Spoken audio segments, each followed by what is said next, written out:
Uz vino su ispjevane mnoge epske pjesme, nazdravljane zdravice i pisani stihovi o ljubavi, prijateljstvu i junaštvu. Rodno mjesto najljepšeg vina je najstariji hercegovački manastir Tvrdoš, posvećen uspenju presvete Bogorodice, koji je i neraskidiva poveznica zemlje Svetoga Save u svakom vijeku u kojem je makar jedno slovo zapisano o ovom području. Manastir se nalazi na staroj raskrsnici puteva koji su povezivali Dubrovnik sa Trebinjem i unutrašnjošću Srbije, kao i dolinu Neretve sa dolinom Zete. Hram je ranije bio istaknutiji, a zbog strmih padina bilo je moguće prići samo sa sjeverne strane. Takav položaj danas je narušen izgradnjom okolnih zgrada i puteva.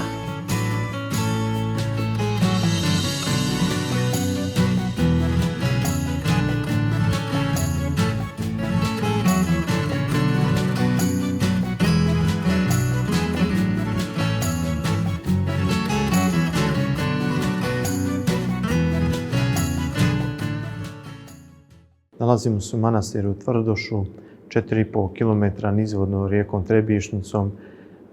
Sagrađen je za vrijeme cara Konstantina i njegove majke Jelene u 4. vijeku i u hramu se nalaze ostaci crkve iz 4. vijeka, to jest temelji. U priprati crkve se nalaze isto i dvije ranohrišćanske grobnice koje su iz perioda 5. ili 6. vijek. Iznad je bio svod, pa je to razbijeno 1999. godine kad su bila arheološka iskopavanja da bi se te danas grobnice vidjele. Crkva je u 7. vijeku najezdom Avara na ovaj dio Hercegovine i ostatak gore Dalmacije porušena, do 14. vijeka bila je porušena. U 14. vijeku za svojih 40 godina vladavine sveti kralj Milutin je obnovio ili sagradio 40 crkava i manastira, između ostalog i ovaj hram je on obnovio i proširio. U pisanim tragovima iz 1400. godine Tvrdoš se pominje pod nazivom Trebinski manastir. Po nekim izvorima sjedište humske eparhije u Tvrdoš prenio je car Dušan Silni, a eparhijski tron zadržan je ovdje više od 2 vijeka. Ktitor manastira pored kralja Milutina Nemanjića bio je i herceg od Svetoga Save Stefan Vukčić Kosača. Arhivski dokumenti s početka 16. vijeka govore o velikoj obnovi, kada se pominje i mitropolit Visarion I. Hram je u svojoj istoriji pretrpio 6 rušenja. Veliko razaranje manastir je doživio u toku Tursko-mletačkog rata 1694. godine. Tada je venecijanska vojska, predvođena hrvatskim plemićem Ivanom Burovićem, barutom digla u vazduh kompletan manastir.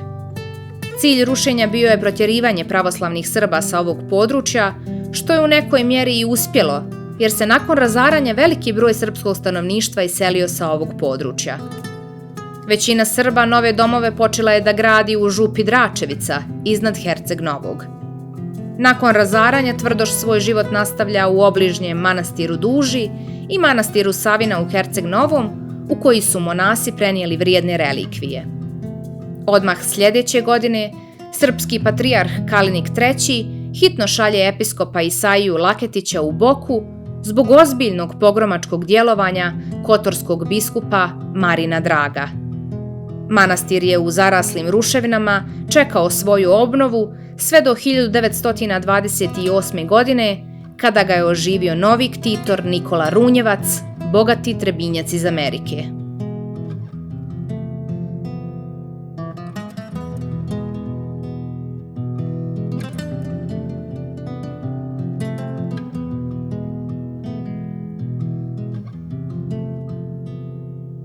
Ostaci manastirskih građevina, konaka, kelija, trpezarije, podruma i okolnog grada i kule stoje i danas kao svjedoci vječno žive istorije ove tvrđave pravoslavlja u humskoj zemlji Hercegovini i Primorju, gdje su apostovali sveti Petar i Pavle, sveta ravnoapostolna braća Ćirilo i Metodije, a za njima i svetitelji Božiji, Sava I i Sava II, Ilarije, Danilo II, Visarion I i II, sveti Vasilije Tvrdoški i Ostroški, a u prvoj četvrtini 20. vijeka i mitropolit Petar Zimonjić.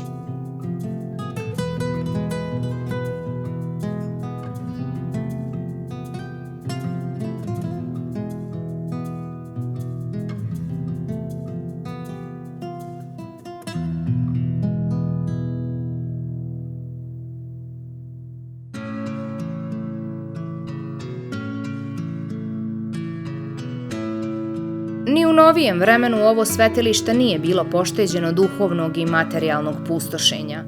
U Tvrdošu su nakon Drugog svjetskog rata bila dvojica monaha, Sava i David. Komunisti su jednog otrovali, a drugog ubili. Teško i neslavno vrijeme prekinuto je dolaskom vladike Atanasija na eparhijski tron. Vladika već od prvih dana pokreće značajniju obnovu oživljavanjem duhovnog i materijalnog života. U velikoj mjeri pomogla su i pravoslavna braća iz Grčke svojim prilozima. Tako je mermernu kvadratnu ploču na ulazu, kopiju sa Svete Sofije u Carigradu, darovao ljekar Haralamposta Takis iz Atine. Ispod ploče uklesane su riječi Svetog pisma: "Premudrost sazda sebi dom."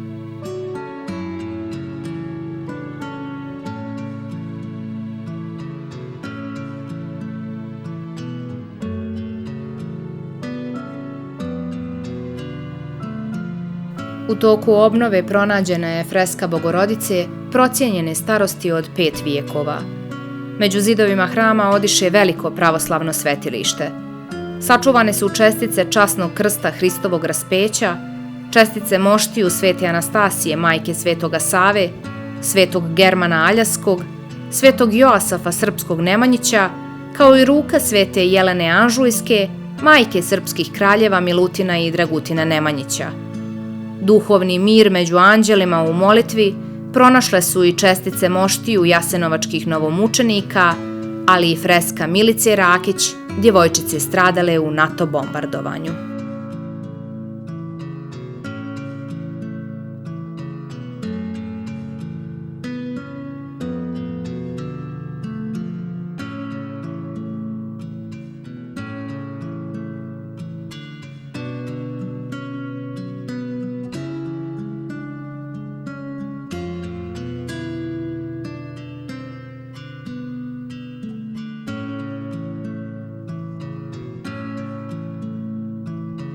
Manastir je očuvao i tradiciju duboreza, koja je ukrasila ne samo tvrdoški, već i brojne druge pravoslavne hramove.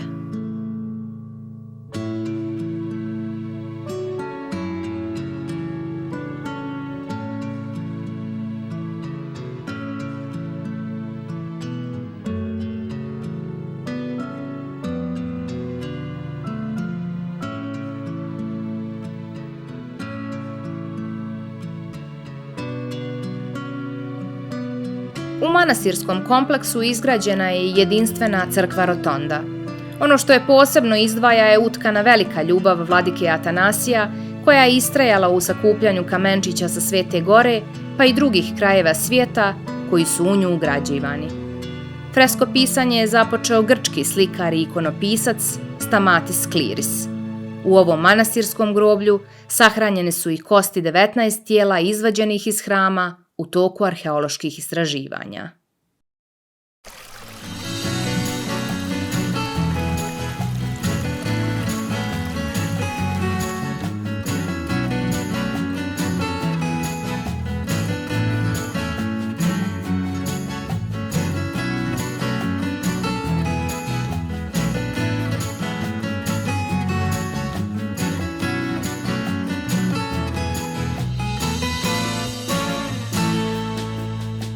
U tamnim vremenima poslije propasti srpske srednjevjekovne države, monasi su u manastirima očuvali klicu srpske duhovnosti i kulture, pa i tradiciju srpskog vinarstva.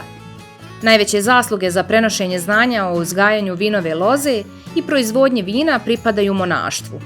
Mnoge slavne vinarske kuće Francuske, Italije, Španije i Njemačke nastale su na starim manastirskim posjedima ili kao nastavljači njihove tradicije. Brojni su i srpski manastiri koji su vinarski ugled sačuvali do današnjih dana: Visoki Dečani, Ljubostinja, Tvrdoš i drugi.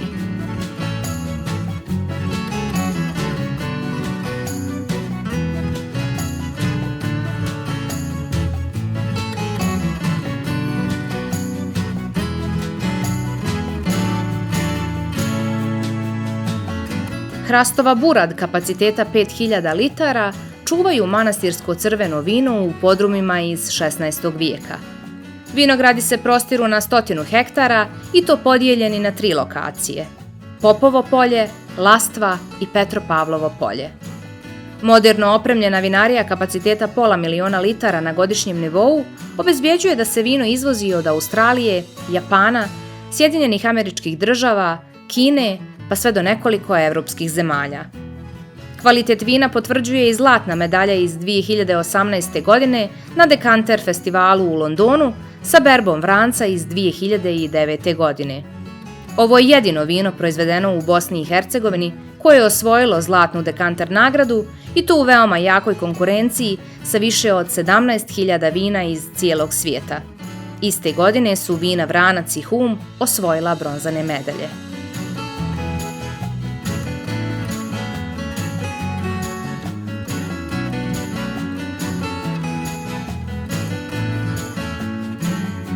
Manastirsku ekonomiju upotpunjuju maslinovo ulje, med kao i sir iz manastira Duži.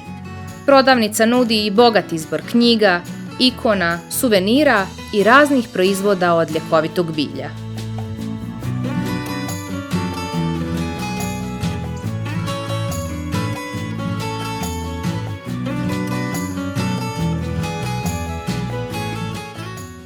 Po čemu je manastir Tvrdoš u narodu poznat jeste po Svetom Vasiliju. On je u ovoj crkvi zamonašen, rodom iz Popova Polje, selo Mrkonjici, 10 km odavde udaljen. Kao mladić od svojih 17-18 godina je sa roditeljima odveden u manastir Zavalu, je njegov stric Serafim bio iguman i onda je došao u manastir Tvrdoš, ovdje zamonašen i kao episkop živio 2 godine. Pošto je rijekom Trebišnicom, koja je ispod manastira bila granica Mletačke republike i Osmanskog carstva, Sveti Vasilij je morao da se povuče u onogo što je današnji Nikšić i otale preporuč stari ljudi Ostroške stijene. Veliku radost manastira čine vjernici koji redovno dolaze na liturgije. Manastir Tvrdoš danas je jedan od najposjećenijih manastira Srpske pravoslavne crkve sa više od 200.000 posjetilaca godišnje. Posjetu manastiru Tvrdoš uvijek bi trebalo upotpuniti i posjetom obližnjem manastiru Duži, koji je bio monaška utjeha i čuvar tvrdoške slave u tamnim vremenima. Crkva manastira Duži izgrađena je po dozvoli otomanskih vlasti nakon čudesnog iscjeljenja Sava Kuštrova, a značaj ovog manastira prepoznala je i Marija Aleksandrovna iz ruske carske porodice Romanov, koja je darovala i najveće zvono na zvoniku.